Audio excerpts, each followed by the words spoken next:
ఉషా కిరణాలు తిమిర సంహరణాలు. ఈరోజు ముఖ్యాంశాలు.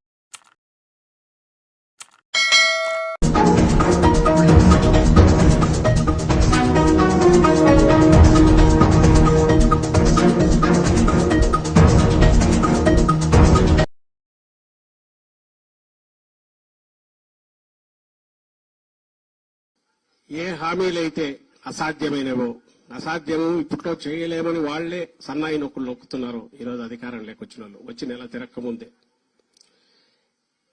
రాష్ట్ర ఆర్థిక పరిస్థితి ఘోరంగా ఉందన్న వాళ్లే మరి తెలిసి ఎందుకు అలాంటి అసాధ్యమైన హామీలు ఇచ్చారనేది సమాధానం సంజాయిషి ఇవ్వాల్సిన వాళ్లే అసాధ్యమైన హామీలు ఇచ్చి ప్రజలను 14లో ఎట్లా మోసం చేశారో మళ్లీ అదే రకంగా మోసం చేసే రీతిగా మరోసారి దానికి అప్పుడే శ్రీకారం చుట్టారని నెల తిరక్క ముందే అర్థమవుతోంది.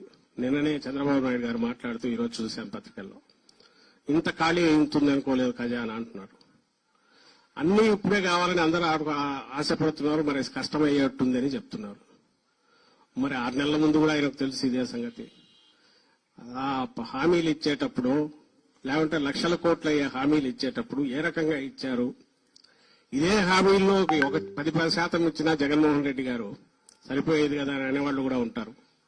సరే, అలా ఇచ్చి మోసం చేయడము, ఒకసారి మోసపోయాక మళ్లీ మోసానికి శ్రీకారం చుట్టడము, ప్రజలను భ్రమలో ఉంచడం, అది ఆయనకు చెల్లింది. ఇప్పుడు వచ్చి మళ్లీ అప్పుడే ఖజానా బాగాలేదు కాబట్టి కష్టం అంటున్నారు. ఇది చూస్తున్నాం.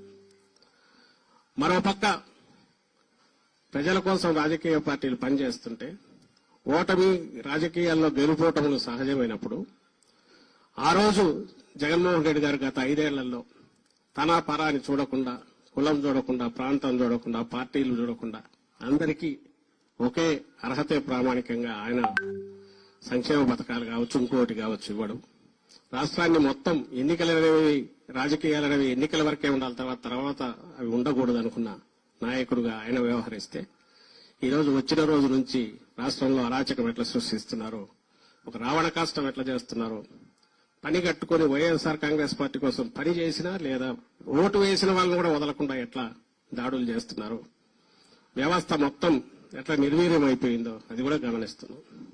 డిఆర్కే టైమ్స్ ఛానల్ని లైక్ చేయండి, షేర్ చేయండి, సబ్స్క్రైబ్ చేయండి. చివర్లో గంట నొక్కడం మర్చిపోకండి.